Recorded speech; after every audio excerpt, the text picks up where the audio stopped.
સુરતના ફેમસ રાજા રાણી પરોઠા બનાવવા માટે અહીંયા મેં 2 કપ જેટલો ઘઉંનો ઝીણો લોટ લીધો છે. સાથે સ્વાદ પ્રમાણે મીઠું અને 2 ચમચી તેલ ઉમેરીને લોટમાં સારી રીતે મિક્સ કરી લઈશું. જરૂર પ્રમાણે પાણી ઉમેરશું અને પરોઠા માટેનો લોટ તૈયાર કરી લઈશું. તો અહીંયા લોટ આપણે સોફ્ટ રાખવાનો છે. તો આ રીતનો લોટ તૈયાર થઈ ગયો છે. 1 ચમચી જેટલું તેલ ઉમેરીને લોટમાં સારી રીતે મિક્સ કરી લઈશું. ઢાંકણ ઢાંકીને 10 મિનિટ માટે મૂકી દઈશું. સ્ટફિંગ માટે કોબી, કેપ્સિકમ, ડુંગળીને ચોપરમાં ચોપ કરી લીધી છે. સાથે ગાજરને છીણીને લીધું છે. ગાજરમાંથી અને કેપ્સિકમમાંથી આ રીતે પાણી કાઢી લઈશું, જેથી મિક્સર એકદમ ડ્રાય તૈયાર થશે.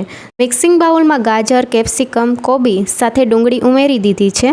હવે 2 મીડિયમ સાઇઝના બાફેલા બટેકાને છીણી લઈશું અને 100 ગ્રામ પનીર સાથે 50 ગ્રામ ચીઝ પણ ખમણી લઈશું. સાથે 1/4 કપ જેટલા કોથમીરના પાન ઉમેરશું. 1 ચમચી આદુનું છીણ, 1 ચમચી લીલા મરચાંની પેસ્ટ.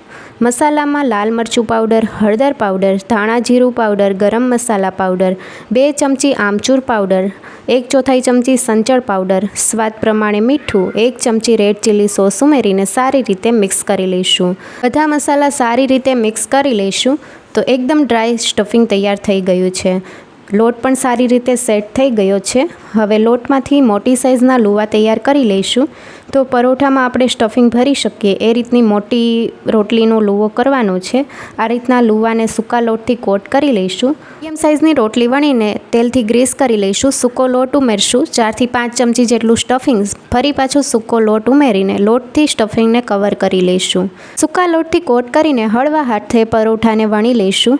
તો પહેલાં આપણે કિનારી ઉપર વણી લેવાનું છે અને પછી આપણે સેન્ટરમાં વણવાનું છે. તો આ રીતે તમે જોઈ શકો છો, એકદમ પાતળું પરોઠું તૈયાર થયું છે અને સ્ટફિંગ બહાર પણ નથી આવ્યું. હવે પરોઠાને શેકવા માટે રોટલી શેકવાની તવી લઈ લીધી છે અને 1 ચમચી જેટલું તેલ ઉમેરશું. પરોઠાને બંને સાઈડ ચેન્જ કરીને ક્રિસ્પી થાય ત્યાં સુધી શેકી લઈશું. સાઈડ ચેન્જ કરી છે એટલે તેલ ફરી પાછું લગાવી દઈશું. તો એકદમ ક્રિસ્પી પરોઠું તૈયાર છે. એક પ્લેટમાં કાઢી લઈશું. 1 ચમચી બટર ઉમેરશું અને 4 થી 5 ચમચી જેટલું સ્ટફિંગ, 1 ચમચી માયોનીઝ ઉમેરીને મિક્સ કરી લઈશું. સ્ટફિંગ તૈયાર છે. હવે પરોઠાના પીસ કરી લઈશું. તો અહીંયા પીઝા કટરના મદદથી પીસ કરી લીધા છે. માયોનીઝવાળું સ્ટફિંગ પરોઠામાં સારી રીતે સ્પ્રેડ કરી દઈશું. ઉપરથી થોડું પનીર, ચીઝ, કોથમીરના પાન સાથે ચાટ મસાલો, ટોમેટો કેચઅપ અને માયોનીઝ ઉમેરીને સર્વ કરીશું. Thank you for watching.